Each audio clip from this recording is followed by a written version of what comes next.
not too much delay. If there is, I can take the microphone off. Is it all right? Okay. Plan of action is for me to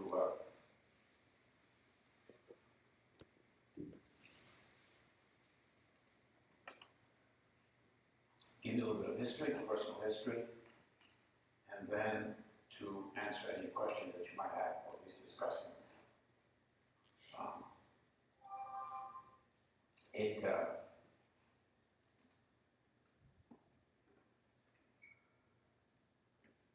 Despite a long time that has transpired between the time that I was a kid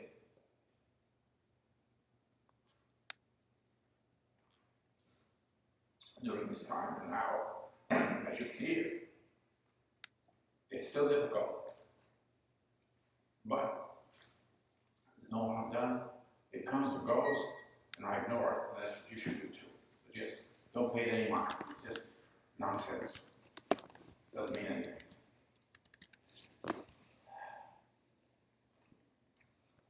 To give you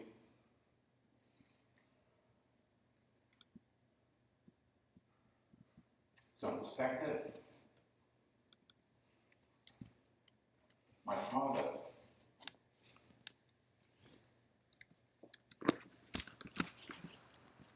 know how to use a glass of water.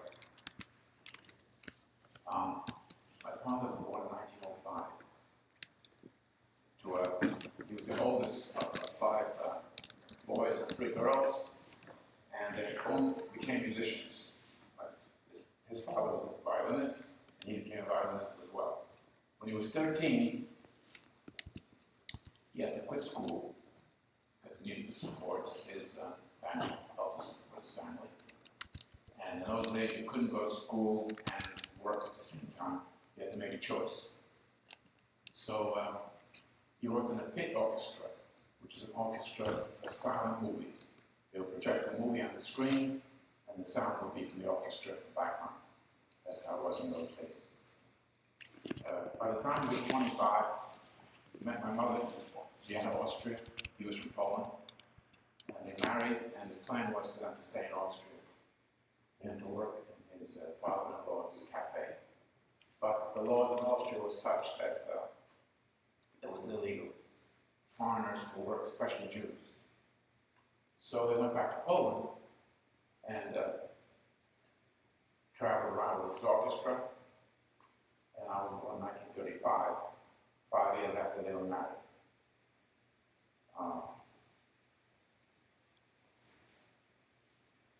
The war broke out in 1940.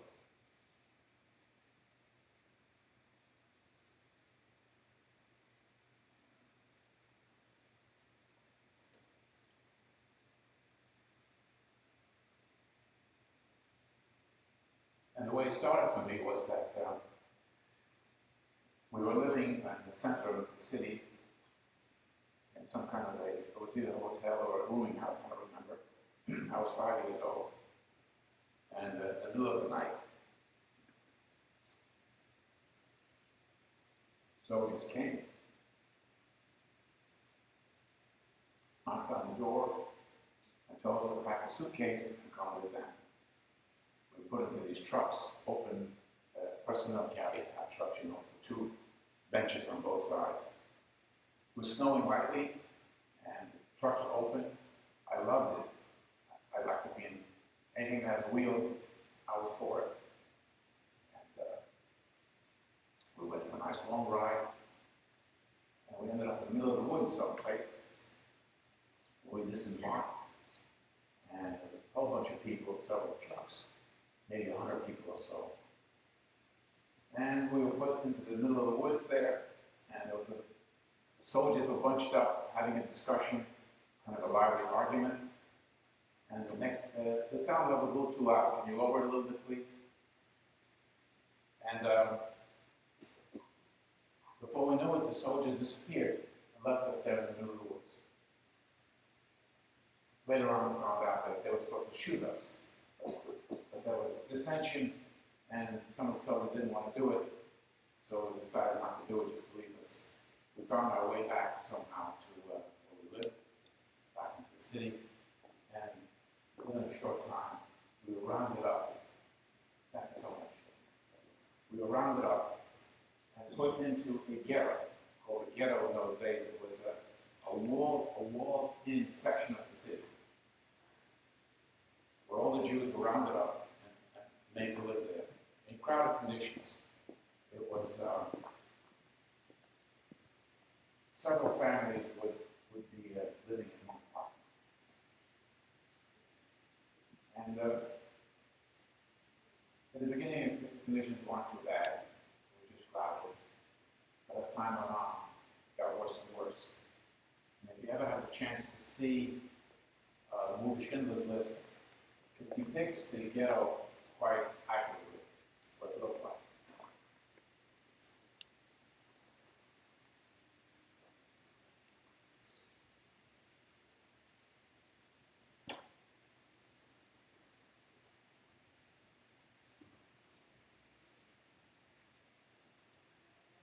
In the ghetto, there was no opportunity for any school, so I didn't learn how to read or write. And I could speak Polish and German because my father was Polish and my mother was Austrian, so they spoke both languages.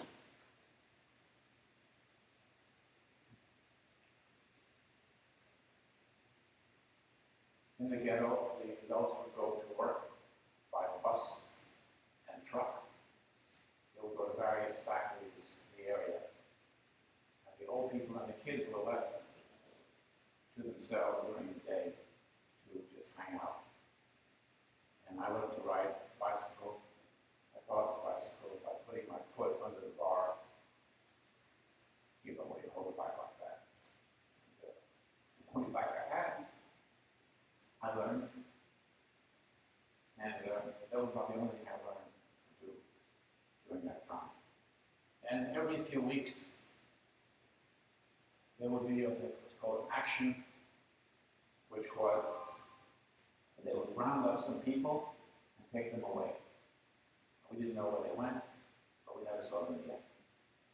So that the purpose of the ghetto was to round up the Jews in the area, the city and surrounding areas. And from there, they were shipped somewhere. We didn't know where. But little by little, some people would go and other people would come. It was a come and go situation for people. And over time, the conditions were pretty grim. But still nothing like concentration camps.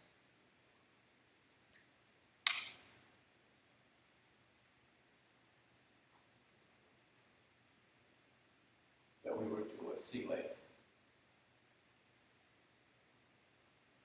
One particular time,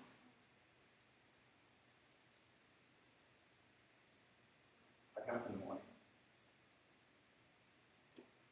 and decided to go for a walk. I like to explore different areas of the ghetto. It was not that big, but I was a little kid, so by that time I must have been maybe 6. The year went by, however long. Chronology, I don't know. I can't keep track. I don't really know the dates of places where I came and went. It's a 5-year period. War began when I was 5. It ended when I was 10.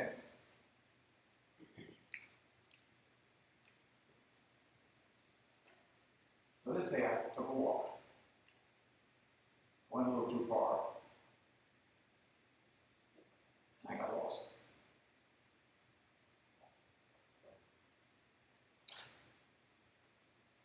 And I'm walking and looking around.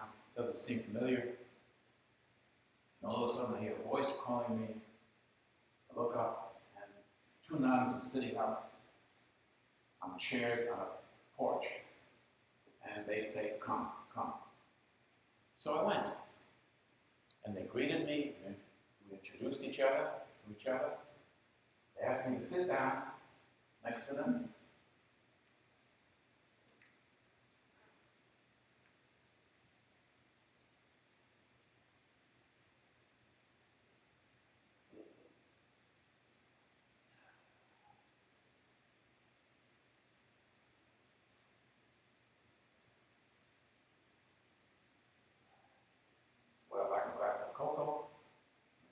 guests. They brought me some cocoa, and we had a conversation. I wanted to leave. They said, no, stay a while longer. Tell us more. So I wasn't shy, and we spoke for quite a while. And I fell asleep on one of their shoulders, or maybe it was their lap. I don't remember. And when I awoke, some time had passed, and finally they said it was okay for me to go. So I knew the address where I lived in memory because I couldn't read. And when I told it to them, they knew exactly where it was, and they told me how to get home. So I started walking home. As I walked, I noticed that the streets were kind of empty.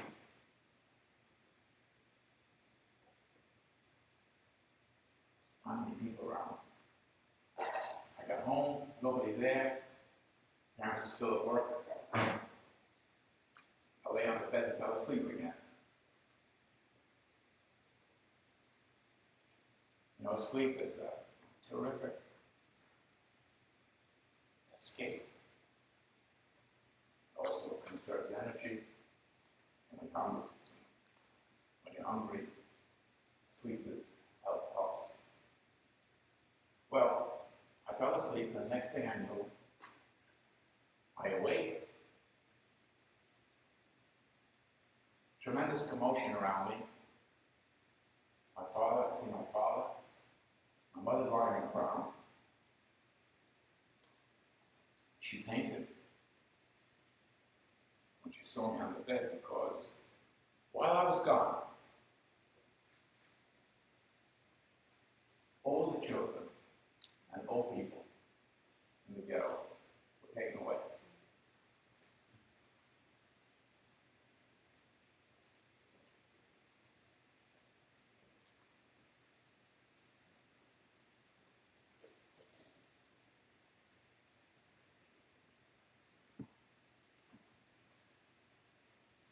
So now my parents had to make some arrangements to hide me, because somehow I managed to, without any action of my own, I managed to slip this action. I managed to avoid being taken away. And these nuns must have known something, which in retrospect was the reason that they kept me there.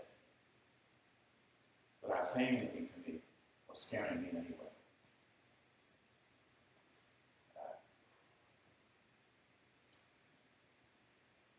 The question I always, since that time, I've been asking myself is, where did the knowledge come from for me to take that walk? How did that come about? Nobody asked me, nobody told me. It was just one of those things. So anyway, we made plans for me to escape from the ghetto, which wasn't very hard.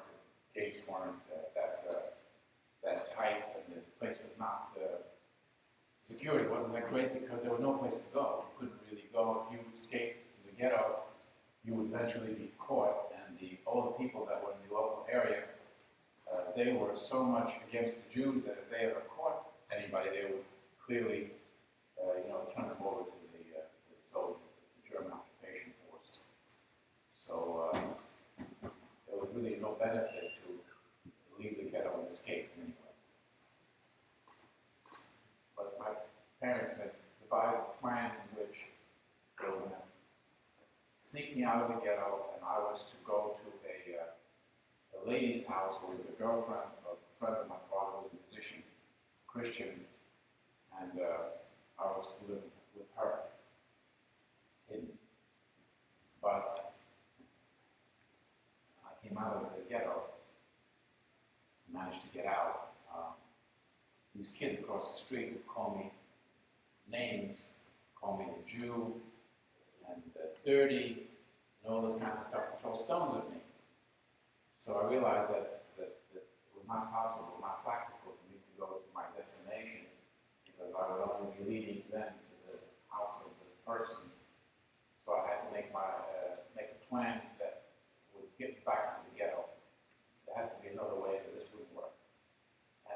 device to get back into the ghetto is that one of the stones that the kids threw at me, I caught. A nice, smooth, round stone. And I figured that if I got to the main gate and threw the stone at one of the guards, he would think I was trying to escape, and he would grab me and pull me inside. This is exactly what happened. So I got back in, and then my parents made different plans for me to go outside, which never materialized because the ghetto liquidated. And we were taken to the Plaszow concentration camp, which was nearby, not too far away from Prague. And that camp was much worse. The commandant there was sadistic and cruel, and the purpose of that camp was to gather a large number of Jews to be sent to extermination camps where we were to be executed by whatever means they could devise. In the early days, those means consisted of putting people on trains, having the trains crash, but this was primitive and it couldn't kill many people that way, and it was expensive and sloppy and not neat, definitely not German-like. They devised a much better plan, which was to, they invented gas chambers in these places, which would gas people to death and then the body would burn. That was the plan. But while we were gathered in this camp, there was also the commandant's foible, or whatever the word is, his craziness, and you know, if he could shoot very well, and he had good hearing, and he had a sadistic bent. And if you looked at somebody and didn't like the way they walked too slow, they walked too fast, he'd pick out a Luger and he'd shoot them. Or from the balcony, he would use a rifle, and he would use the people for target practice. Then he'd bodies all over the place, all the time. And of course, he could do anything he wanted. He was in charge, and there was no authorities that were over him locally. They would come every once in a while, make inspections, but he could do no wrong. And while we were at that camp, Oskar Schindler, how many have heard of him? He was a regular visitor to the commandant. And while we don't really know exactly why, Oskar Schindler, decided that he was going to do something to help. What he did was he told the commandant that he needs 1,200 workers. He wants to take 1,200 people from Camp Plaszow and put them in a factory that Oskar Schindler put together with industrialists, very wealthy in the beginning of the war, very poor by the end. And he put this factory together in a place called Brinlitz. And he said he wants 800 men and 400 women. And he put together a list, he and a few inmates put together a list under which were people that were chosen to go to his factory.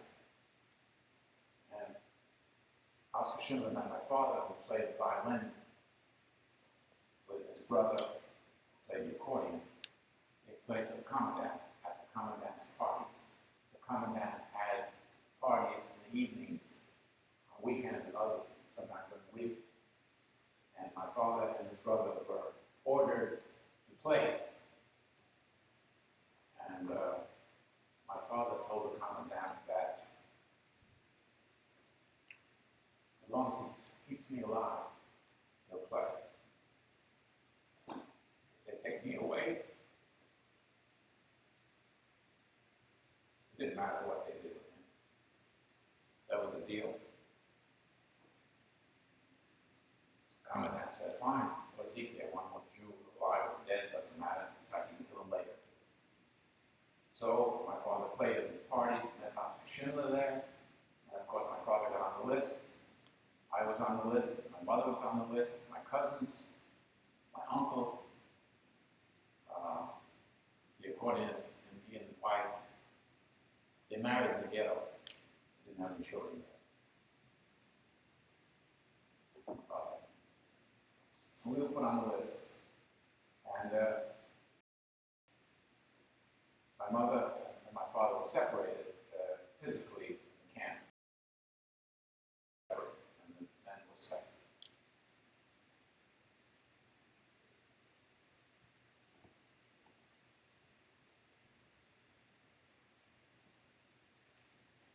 Now you may be wondering how I felt about all this.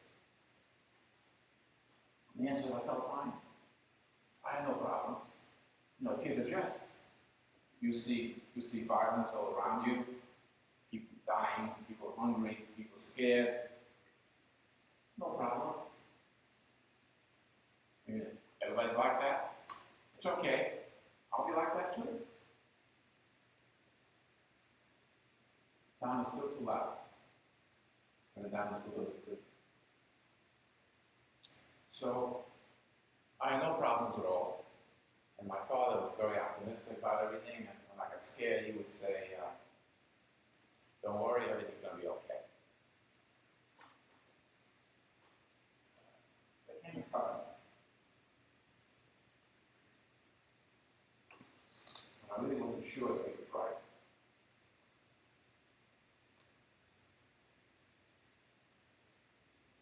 And I offered some resistance. But the following incident taught me that I knew what he was talking about. My mother was voted to be the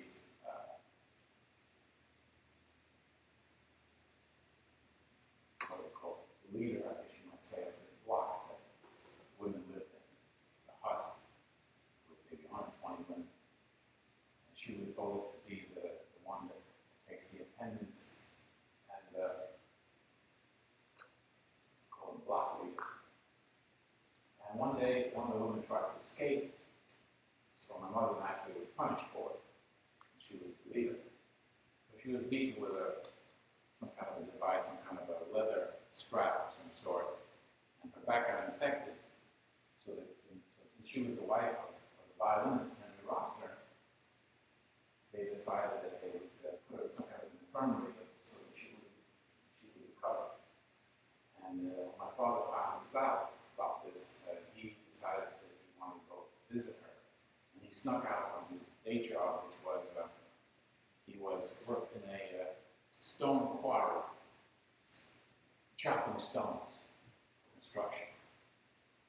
He snuck out and went to visit her, and on the way back he got caught. So he was given a death sentence, which the commandant commuted. He said, no, we can't kill him, we need him to play violin. So we're going to give him, I don't remember the exact number, but it was like 50 or 100 lashes, which was a common punishment. And my uncle, his youngest brother, who was there with us, not the accordionist, but another brother, he told me, you know, you better say goodbye to your dad. Because he's going away and I don't think he's going to come back. So I went to my father and I said, you know, what's going on? Where are you going? He said, I'm going away and I'll be back. Don't worry. He came back. He was in bad shape, but he came back. And after that,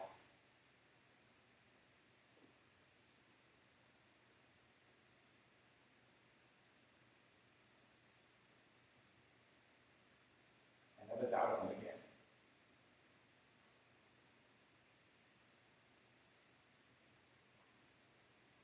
He told me to sit, I sat. He told me to stand, I stood. Whatever he said, I did.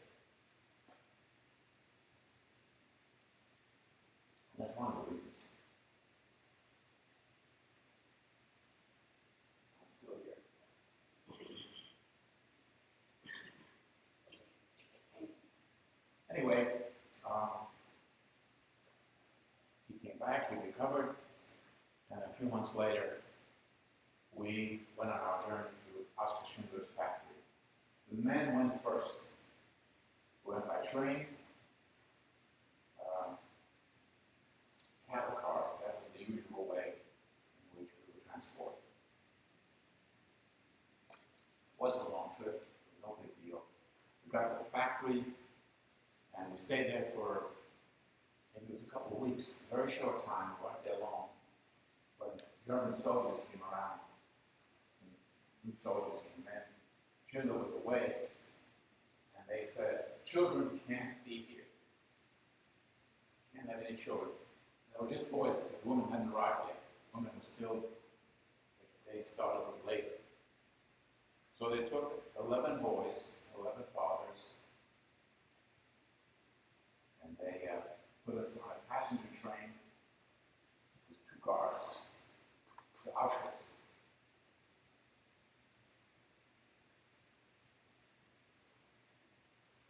Auschwitz was one of those extermination camps where they had gas chambers. And we got to Auschwitz, and I got my tattoo on my arm. They tattooed you. And if they tattooed you, you went through some kind of a selection first. If you got a tattoo, that was a pretty good sign that you were going to be going to live for a while, because they wouldn't waste the ink and the time it took to tattoo you if they were going to put you in the gas chamber. But my father later told me, when I was growing up, I had forgotten. I didn't have any memory of it. He said that we were originally on the line for the gas chamber, he and I, and that a soldier recognized us, recognized him as a violinist, and told some German officer who pulled us from the line so that my father could play for the German soldiers in Auschwitz.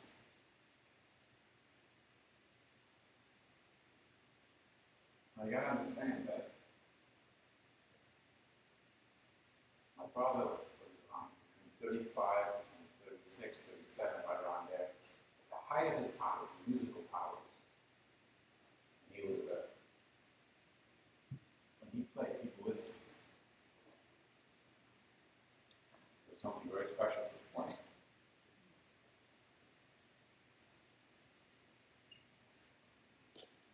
And there's no saying, music had charms that soothed the savage breast, which is true.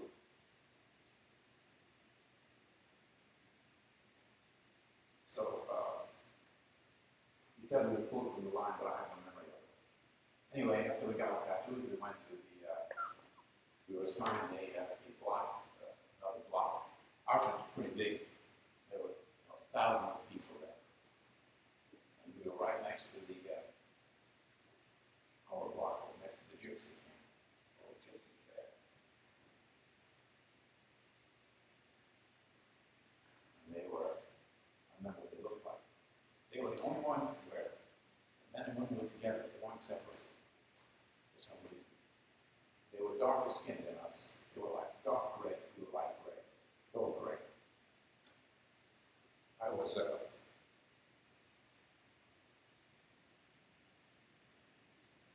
for some reason I was colorblind.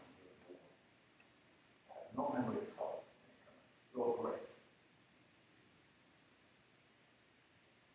When the war ended, I could see color again. But I don't remember any colors whatsoever. I looked at flags, and they were all gray. The German flag, the Nazi flag, the Polish flag, it was gray. It wasn't red and white like it normally is. It was gray and white.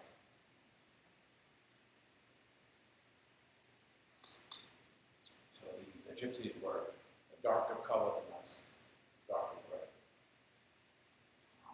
And I'm going to make a lot of noise. That's all I remember about them. They were very noisy and a little darker skinned than us. So Hungarian gypsies. And they were exterminated first. So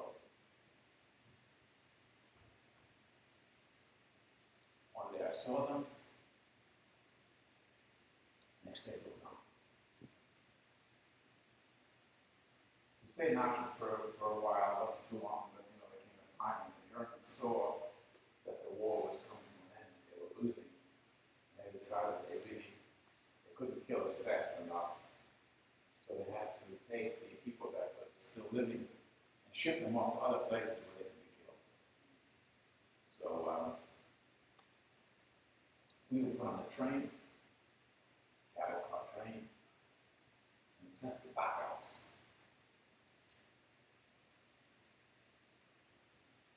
Long trip, maybe 6 or 7 days, no food and water.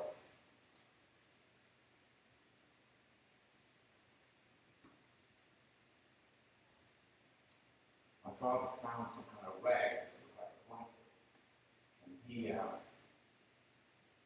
tied the blanket to the window grating in the cattle car so that I would be near the window, and when the soldiers outside saw me, the train stopped a lot, they would throw snowballs at me, and I would have water. The problem was that the other people cattle car also wanted some water. They would reach in and try to grab the water with snowballs. My father would have to fight them off. He got all bloody. And then when they had to go to the bathroom, they would take the excrement and try to shove it through the grating where I was. So half the stuff ended up in my blanket. So that was the ride that I had from Auschwitz to Dachau.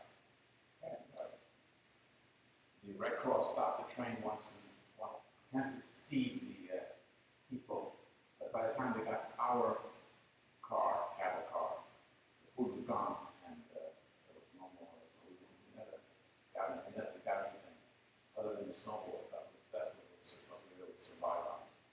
And I would say almost half the people in the cattle car didn't survive.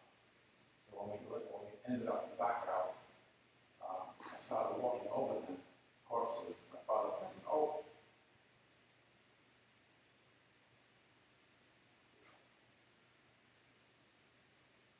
Walk around them.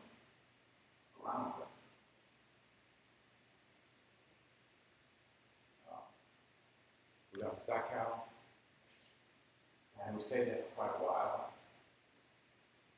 I caught typhus from lice, body lice. And that saved my life because they put me in an infirmary there. And there was a guy, he was a Polish Catholic communist in the concentration camp. And he was put in charge of this infirmary. And he took a liking to me, and he kept me there longer than I should have been. And while he kept me there, whatever kids were in the camp were rounded up and gas. They had gas chambers in Dachau. And I can tell you because I could smell. You could smell. Human flesh has a unique smell when it's burned. So I got well. They let me out of the infirmary, and the war ended. The American Army came and rescued us.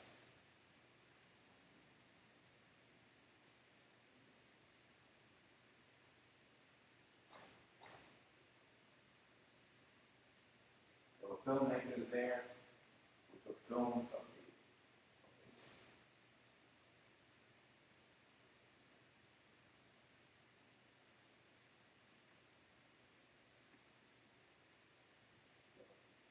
I thought the filmmakers were from England, but recently my son showed me some footage where these filmmakers were actually American. There were reporters from various places. The adults gave testimony as to place, and there was a lot of evidence collected at that time, so that the world got wind of what had taken place.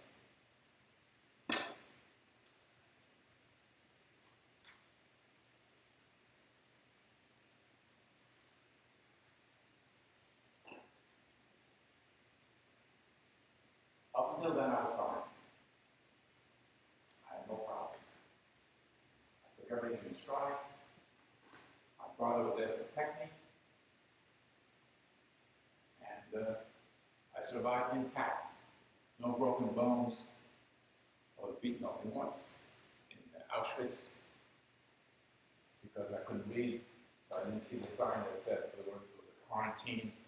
And I went outside, and the soldier caught me walking in and hit me a few times with a rubber hose. So it was no big deal. And so the war was over, and I came across now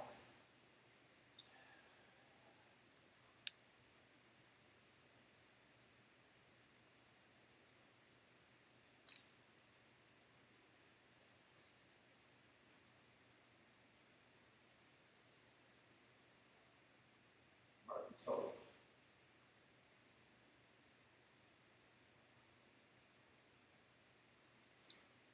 So I said to myself, well, if those were soldiers that I saw before, what are these people? Because they sure acted different.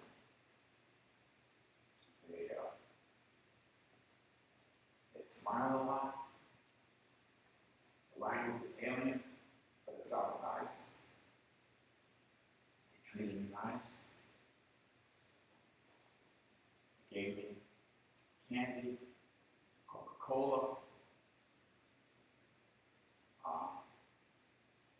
One sergeant had made for me a custom-made uniforms, Army uniform, American Army uniform.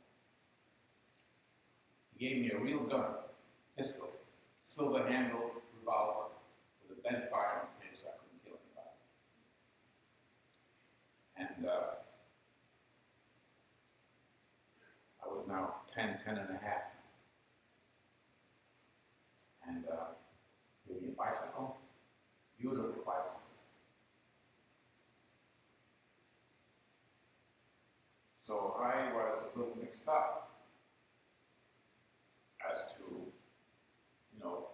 life, what it was all about, and what had happened, where I was going. It was all very confusing. And when I was having a good time with the bicycle, I loved the gun, I kept pulling the trigger. And one day I got on my bicycle, I went to a local, took a ride outside. We were in the displaced persons camp right now, which was just outside the dock. And I went on my bicycle with my gun, and I held up a cherry farmer for a bag of cherries. By the time I got back to the camp, they were waiting for me. I guess I must have called ahead who I was, and took away my gun and my uniform. It was the end of my Holocaust career. About 30 years later, I was in my office, and a guy walked in with a gun, held me up. Exactly the same guy. I looked at the gun and I started laughing. I thought he was going to shoot me because I was laughing. And it was hilarious. The gun looked exactly the same. And I had seen a lot of guns since then. I was in the Navy. I knew how to shoot a gun, how to handle it. But that gun was exactly the same that I had when I was 11 and a half. And the thought came out of the someplace that if you ever hold a gun to someone's head, you're going to have it help yours. And that's what happened. So the guy came in, he stole some stuff from my office. I had to give him my wallet. Told me to go downstairs into the basement and wait for 2 minutes before coming up, which I did. And never saw him again. That was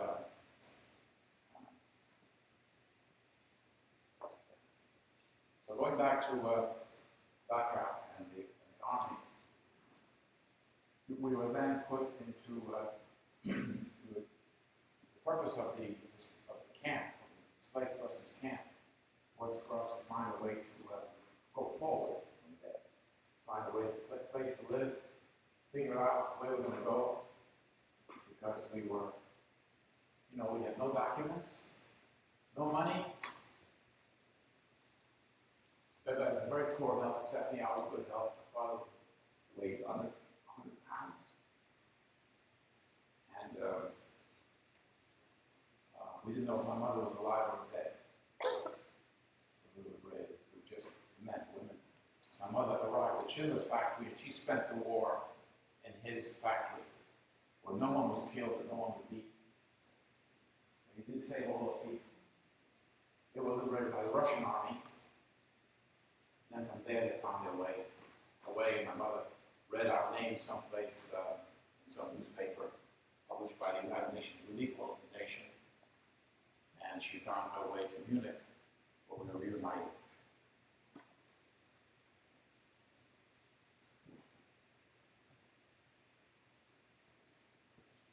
We lived in Munich for a short time. And my father managed to make contact with his brother, in the United States. He had come, his next youngest brother, just younger than him, 5 years. He had come to the United States to the 1939 World's Fair as a musician. And so his wife and daughter, who was exactly my age, were killed right away when the war started, so he had no reason to come back to Poland. He stayed in the United States, remarried, started a new family, and my father was able to contact him. And he, my uncle, became the sponsor for us to come to America. My father's brother, the accordionist who played in the war, his wife had family in Australia. They emigrated to Australia, where they started a family, and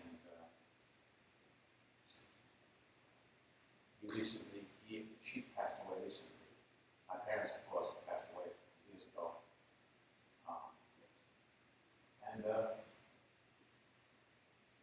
I wanted to come to the United States very much, and my father, since he had a brother here, that's what he decided to do, and so we came to America in May 1946, which is exactly a year after we were liberated.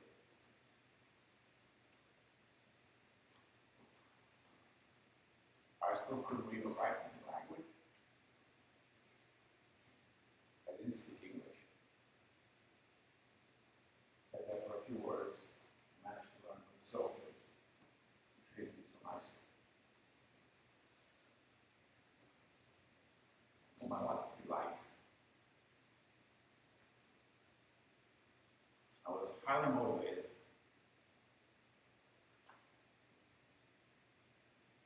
come to America.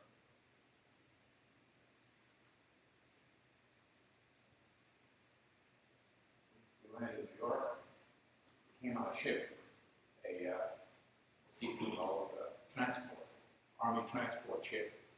We came in Bremen, Germany, to New York, and my uncle greeted us, and I was put into a summer camp for foreign children, just for immigrants. The problem with the camp was that everybody spoke different languages, so I didn't learn any English. So I came out of the camp a month or two later in time to go to school, but I couldn't speak English. So they put me into fourth grade. I was now 11 and a half. I was put into fourth grade. Couldn't speak the language. But teachers saw that I really was trying.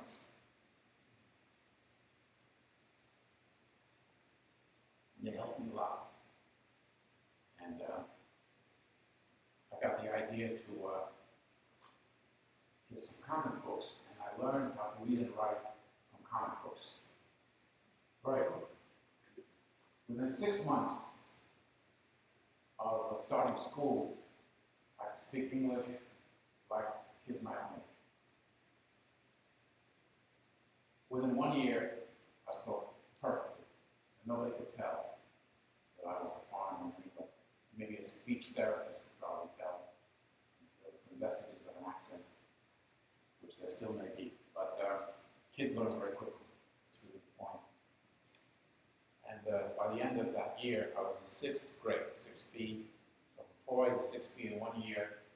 And from then on, I went normally, because I was 12 and 6th grade, so from there on I went regular. I graduated high school when I was 18, college when I was 22, left the Navy when I was 24. Got married, started a family, lived the American dream. Now, when I came to America, and I realized, after speaking to people and hearing, seeing families, most of my family is gone, but lucky I had my parents, the consequences of what had taken place, yeah, that's nothing, had an impact. And I made a conscious decision, without any interference from anybody, that the way forward for me was to turn my back on everything that had taken place. I wouldn't talk about it. I wouldn't discuss it. I wanted no part of it. And I was going to put my energy forward. That was the only way that I felt I could live.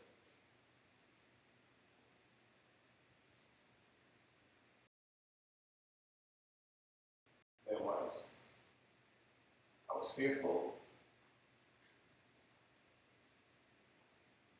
for everything. I hated everybody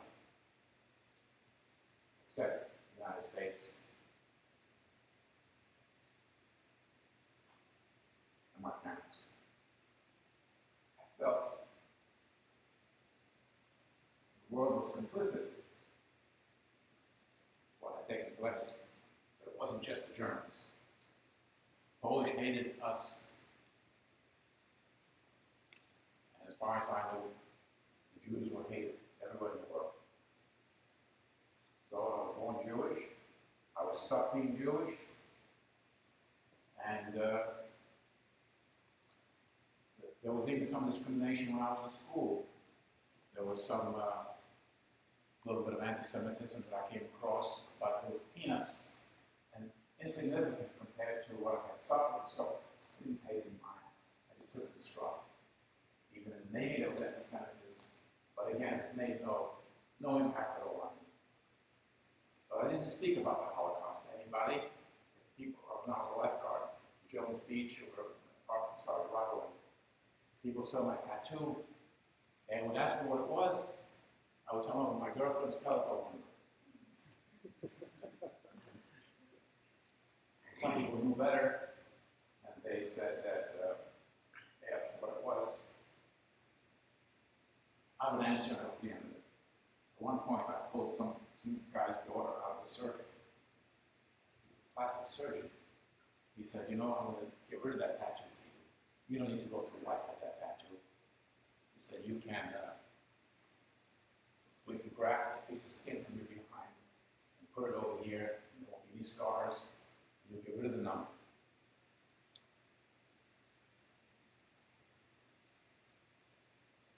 I was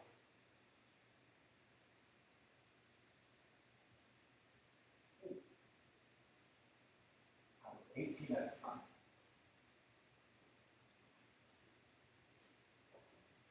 And I sat there and no, thank you. I want to show it to my son. Of course, I never kids of them. I wasn't even married. That's what I said. And we never talked about getting rid of the tattoo. It faded over time, but it's still quite legible. So even now it's clear. Seems like tattoos last a lifetime. You better think twice before you have one. They don't come off. they get kind of dull after a while. Mine is in blue ink, and now it looks almost green. So it's not as pretty as it looked. Anyway, time went on, and eventually the movie Schindler's List was filmed. The way that it came about is that this guy from Australia named Thomas Keneally, he was an author, he happened to be in Los Angeles, and it was raining, and he stopped into a shop that was owned by a friend of the family called Page. They told him, they got to talking about books and stories and stuff, and Paul said, I have a story for you. And he told this Thomas Keneally about 2 years later,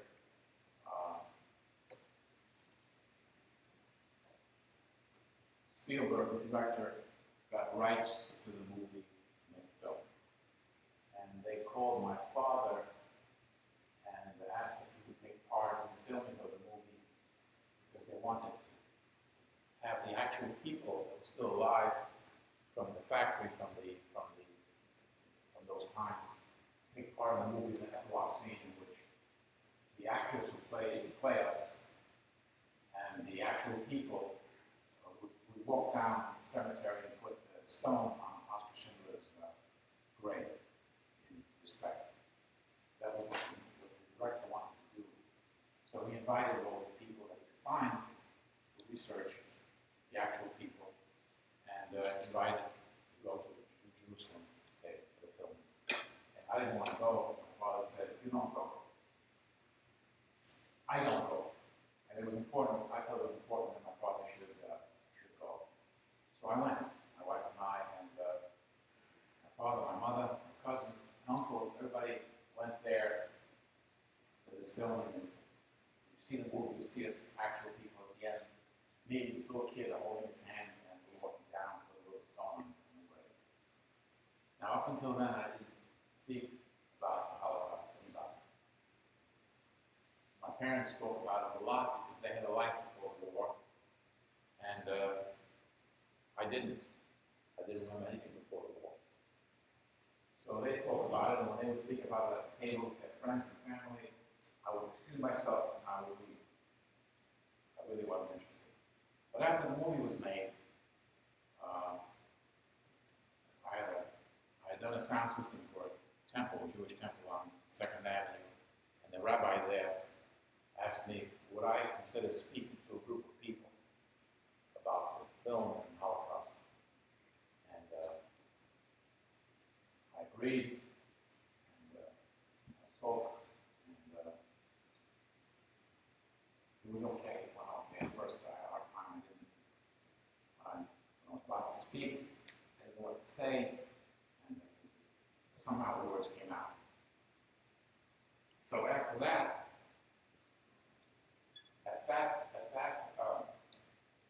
talk took place in Kansas City, so he asked me to go. Very large group of people. And after the talk, a lady with about 4 women came up to me. And she said, you know, I run a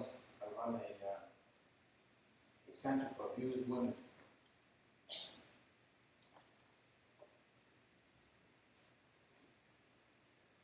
And if you could still be standing here, they can too.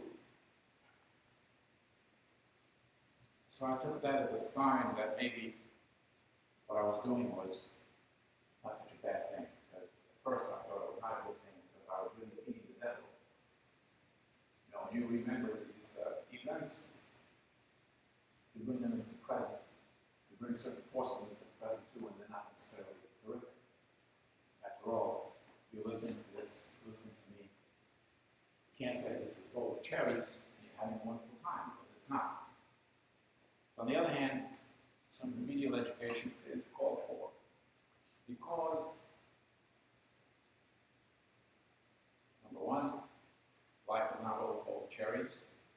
Number two, Holocausts or things like it are still taking place in the world.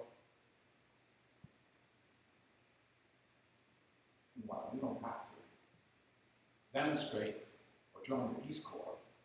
It would be nice if, when it's in your face, you stood up to bigotry. That's all you have to do.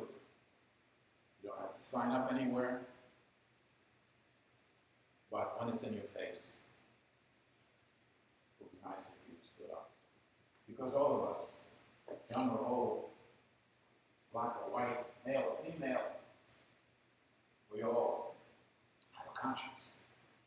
And we all know what's right and wrong. Nobody has to teach us. I knew what was right and wrong since I was like my earliest memories.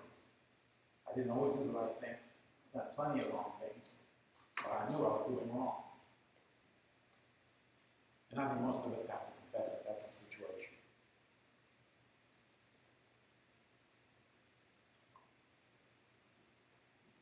I can say that when I was a kid in the war, the prime directive was to survive at any cost. There were no morals. I would hide, lie, cheat, do whatever I had to do to stay alive. Because I felt that to be the main thing, the most important thing.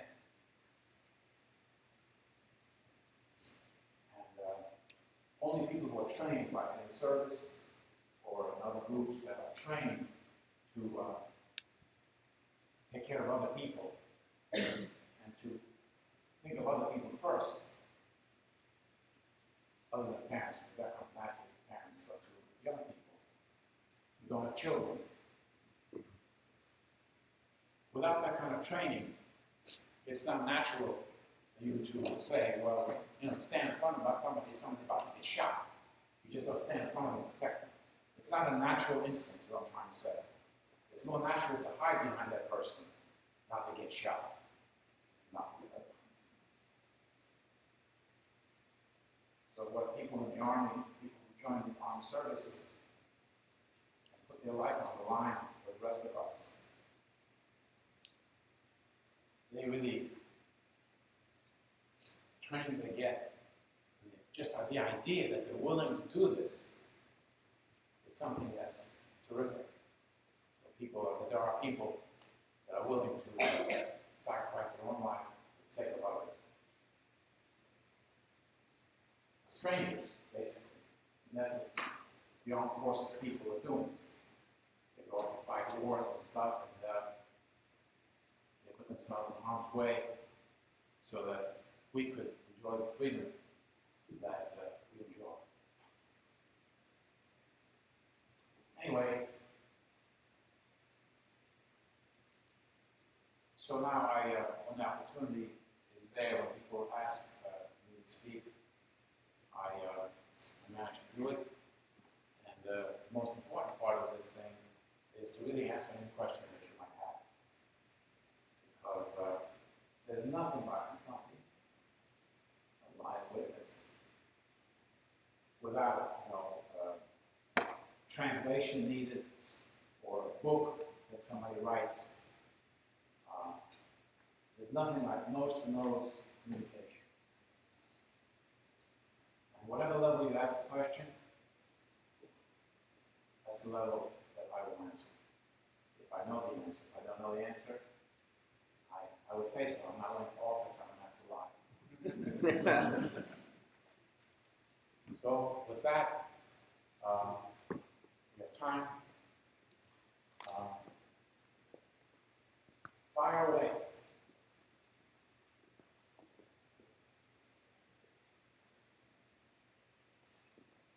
Yes, sir.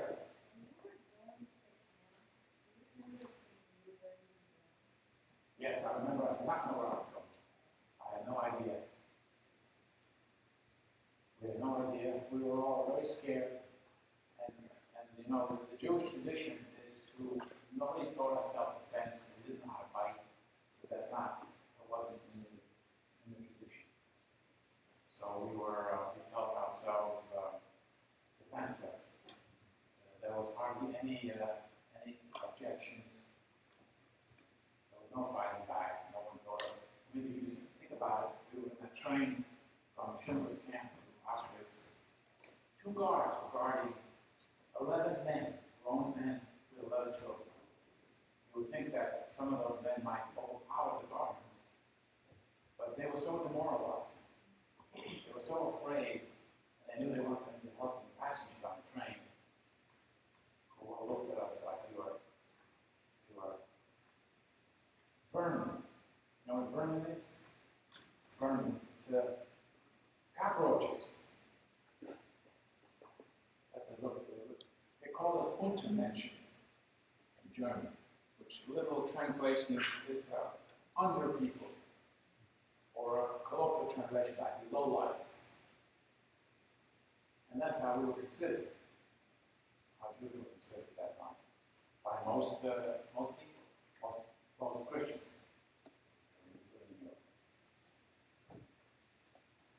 Yes?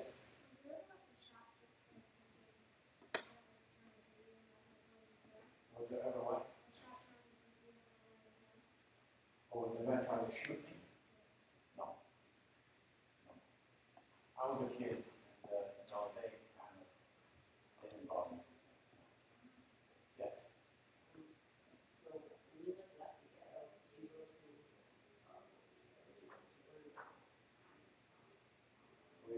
From the ghetto, we were sent to the Warsaw concentration camp. It was a big camp. Commandant was the guy in charge. He was the commandant is a word for how would you translate commandant? What's another word for commandant? Commander. Commander of the camp. He was like the head of the camp. He had absolute power, like a captain on a ship. Absolute power. He could do anything he wanted. Yes? Did you have contact with the Schindler's house? Do I have contact with who? Do I have contact with the other survivors of Schindler's camp? With Schindler? Yes. Oskar Schindler became very friendly with my parents. When he came to New York, he would stay at our house. He would stay at our house. He slept in my room. I would no longer be home. And he would talk to me, and my parents, and the survivors that were in New York, they would take him shopping for clothes. Because he was on the dole at that time. He lost all his money. He couldn't support himself. His mind was looking always back. He wasn't looking to the future. And he was sad. He was sad. He didn't re-establish himself in the war. I wouldn't say he was broken, but he wasn't himself anymore. He wasn't like the outgoing, Boolean kind of person that he was during the war. My father said he was an angel that came to rescue us, and once the job was done, his angel powers were taken away. And he eventually settled in Argentina, where he opened a nutria farm, which was unsuccessful. Eventually, he went back to Germany. He tried living in Germany before, but the Germans didn't like him too much. So he eventually ended up living in Germany, and he died in Germany. His body was taken to Jerusalem, where he's buried in the Catholic cemetery in Jerusalem. Yes? You had to wear a uniform, yes. Yes, we had to wear a striped uniform with a yellow star on the side in the concentration, not in the ghetto, but in the concentration. Yes, young man. Pardon? Did I meet Hitler? No, sorry. Never had to play. Yes? Do you know how your father got you on the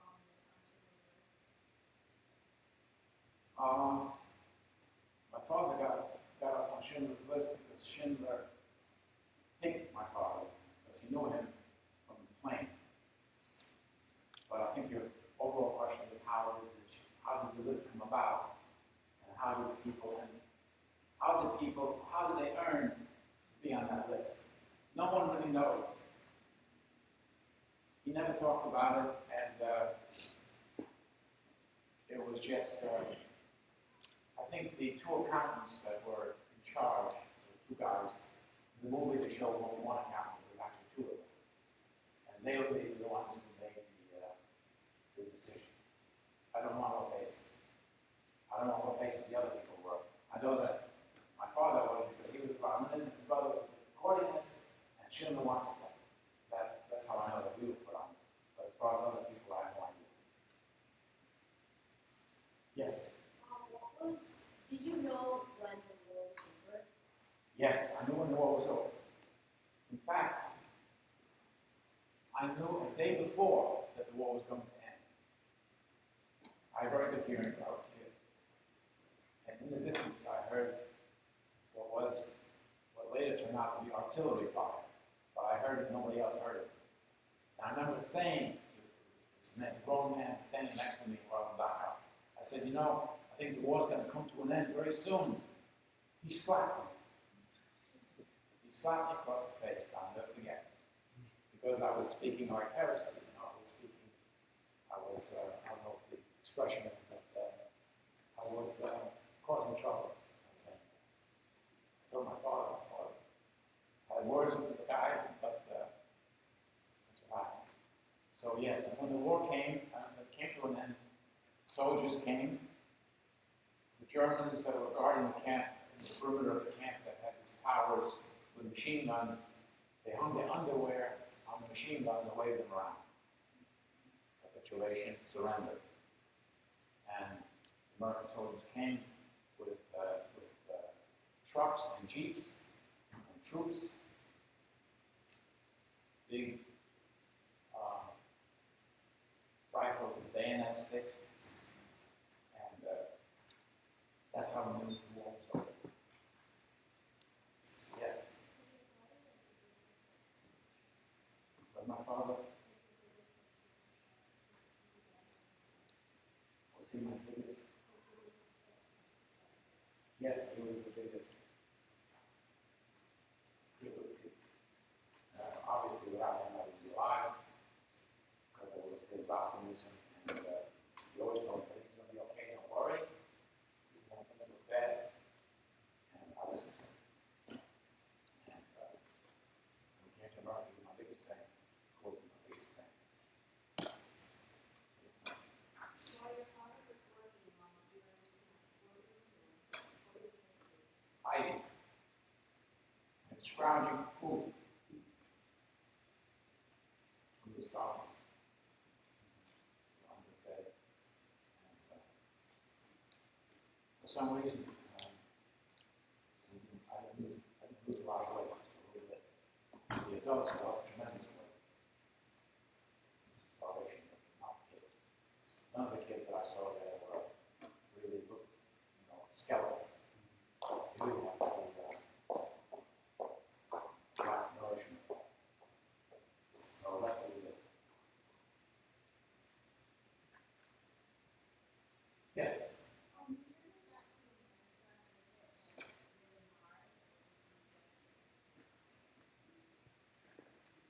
What's what hard? The experience of living in America? No, it was wonderful. What do you think would be hard about coming to a place?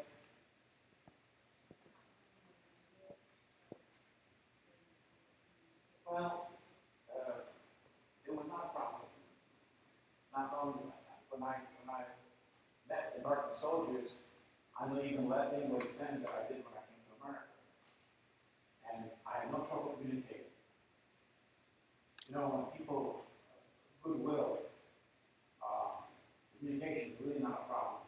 Somehow you find a way to communicate. You do it through hands, gestures, sounds. You can't have intellectual discussion, but you can certainly communicate basics, about you want something to eat, tired, you're sick.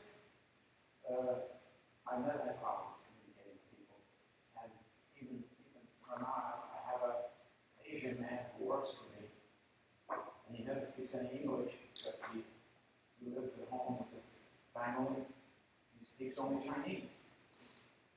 And he knows a few words English in the last 20 years he's been with me. He hasn't really learned English.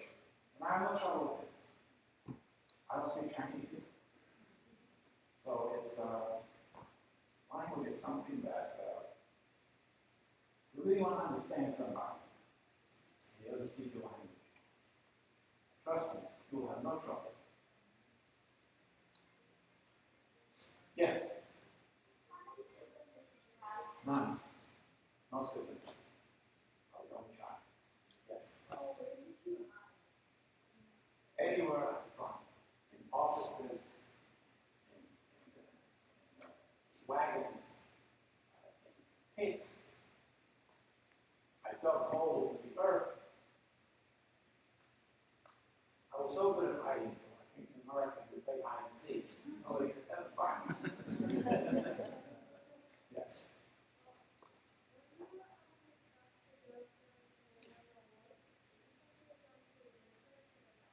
I thought I was going to a good place. We had no idea that we were going to be intended, that somebody was intending to shoot us. No idea. Let me try and get some people in the other room. I'll answer all your questions, don't worry. Yes?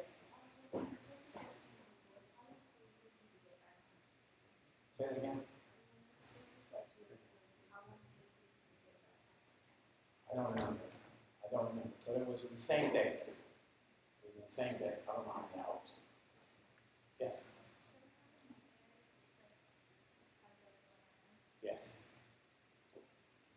Every once in a while, back when I was a kid, eventually it went away. The hatred that I was talking about earlier, the hatred faded away. Little by little. It just faded away. And there came a time when when you eventually fall in love, you really can't love and hate at the same time. It doesn't work. So I have to make a decision. It's like getting on a train. You've got to decide which direction you're going to go. You're going to go north, you're going to go south. You can't go in two directions at the same time. And that's how it is with hate. Hating, it's worse for the person doing the hating than it is for the person being hated. So it's very destructive. And it's fair to say, I can say now, that in those days, years that I lived with all that hatred, I wasn't firing on all cylinders. I had a natural talent, I had musical talent, I could speak English, I could read and write, I could act and do and like everybody else, but it wasn't firing on all cylinders. Even though I managed to, even with, a car engine, 8-cylinder car engine with 2 cylinders out, can still fire, still work. And that's how it was. Eventually, I got myself together. Yes? Did you have any friends while you were in the concentration camp? No. It was impossible. You couldn't really make any friends. There was no. The other person was not a person. It was a temporary activity dealing with another person. No. Yes. When were you scared? Amen. When were you scared? When was I most scared? All the time. From the moment the war started, to the moment we were liberated, I was scared. And ashamed. And on everyone's account, ashamed how people were acting. And that scared most of them. The fear was the worst part. And actually the starvation and hunger is the most depressing problem. The fear comes in second place. So you only become afraid if you get some food. Without food, the fear is kind of irrelevant. It's really the need to eat and to survive that you have to do. Yes? How come you never went back to try to find that money?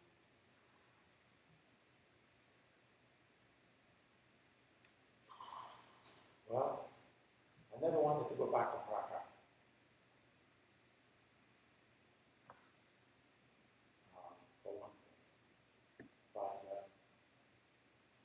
never really saw that. Not just a nun who saved my life.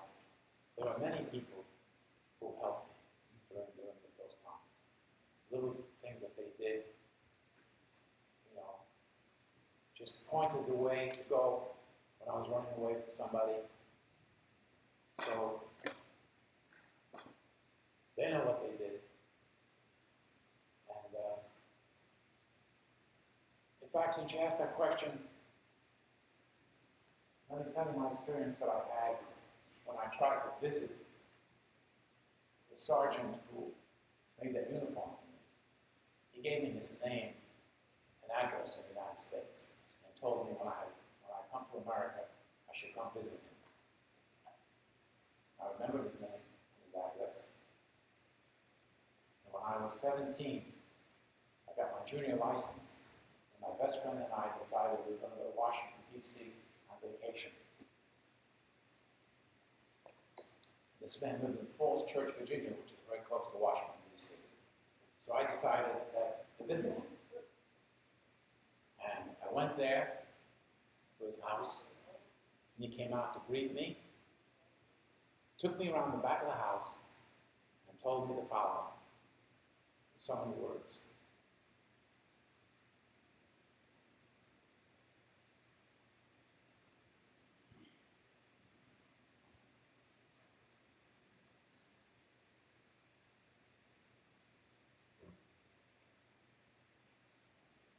Well, it's wonderful to see you again. I haven't spoken to my family.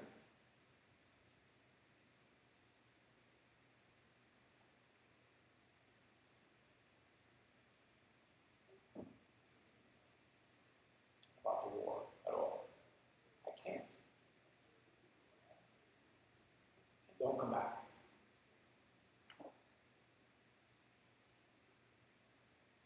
Some people did that. Couldn't. And he was a good guy. He was a good guy.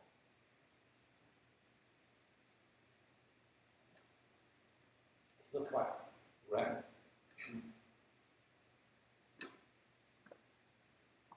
Randolph Scott, if you've ever seen him. You're a little young to know who he was, but he was a movie actor that played cowboys a lot. He played the good guys, good cowboys, and always wins against the bad guys. That's what this sergeant looked like. He was older. Yes? Did you ever question your faith? I would question my faith all the time. I knew that it wasn't good to be a Jew. And when the war ended, I didn't really want to be a Jew, but I knew that I was. And I couldn't change that. And when it came to bar mitzvah time, I didn't even want to have a bar mitzvah. Because I didn't want to be Jewish. I knew what happened. But I knew that I was, and I would be, and I didn't hide it. And but I had no real faith. I had no faith in God, and no faith in anything. And as I say, I hated everybody. But eventually, I came to believe in God, and again. And I was never really religious. We were not religious before the war, my family. We were what they call assimilated Jews. Yes? Did you ever memorize your numbers? Did you have to? I never had to, but I remember B14440. That's the number. Yes? Do you think it was pure luck that you got saved on Tuesdays or or do you think you got saved? Well, that's a good question. I don't know if luck is the right word, but let's say fortune, or certainly I have no idea how it is and why I would say that those who survived, those who died, because it's not that I was so clever or good looking. A lot of better looking and more clever people than me died. So it wasn't anything that I did. It wasn't a question of being good or bad or like that. I suppose it's probably fair to say that it's mostly luck. But partially, my father has to get some credit because he really was willing to sacrifice himself on my behalf.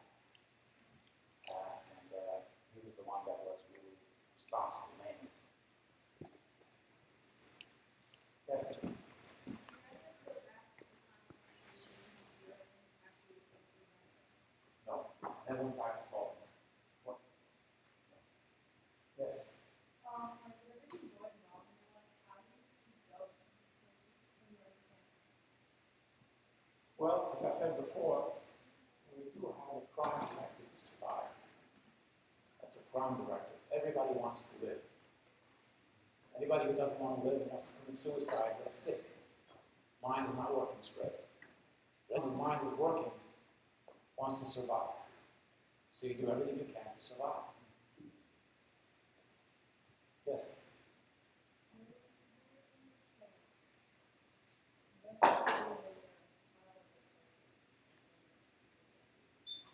I hid and I scrounged for food.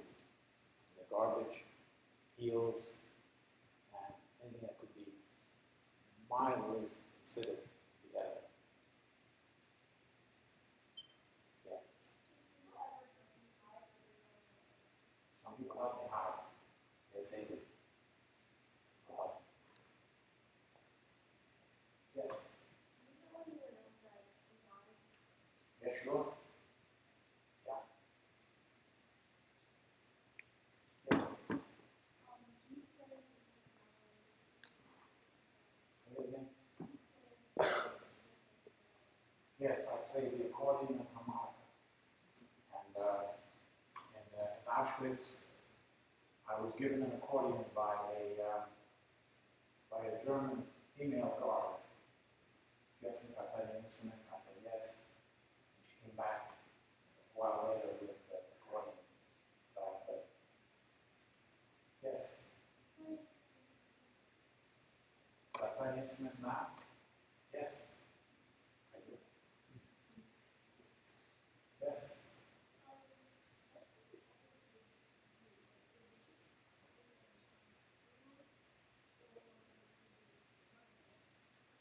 Or did they try to watch? Well, no, because you see, if you became prominent in any way, you sort of got into the field of view, they would take you away. Because kids had no place, they had no function, they couldn't work. They were too young to work. It would have been useful.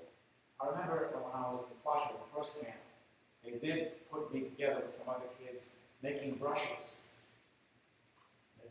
Manual little brushes. Some kind of production line of some sort.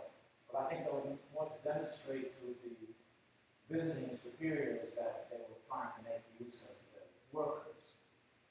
Because at that time, the extermination hadn't started yet.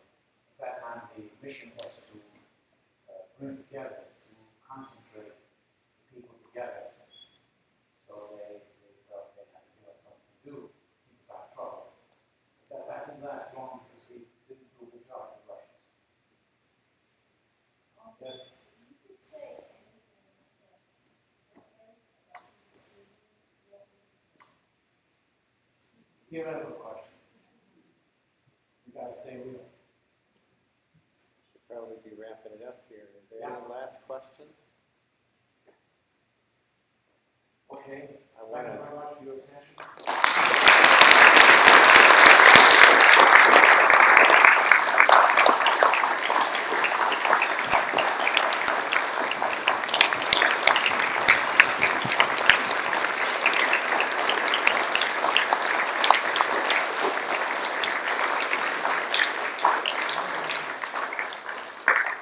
Let's say, I've heard a number of years of patriots have concentration camps have gone out and they've done video postings of their message. And I don't know if you've ever been contacted about that, but your message is so powerful. It has to be safe for posterity. Well, it's going to be safe for posterity. They all heard it. That's great. They all heard it. That's much better than any movie or any written. You don't have to read it. They saw me. They heard me. Don't need anything else. It's a lesson that you will have, whether you remember it or not. Is there any one thing you'd like to leave these young people with?